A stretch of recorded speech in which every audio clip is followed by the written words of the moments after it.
curds are forming.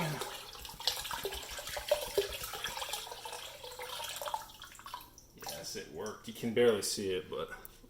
Oh, you can see it.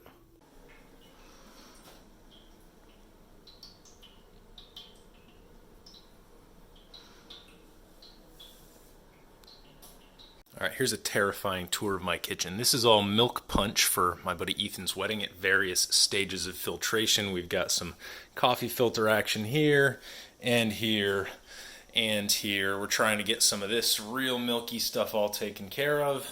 And of course, I decided I was going to try and make some homemade chicken soup. So we've also got that in the works. So welcome to my kitchen. Yeah, fun stuff.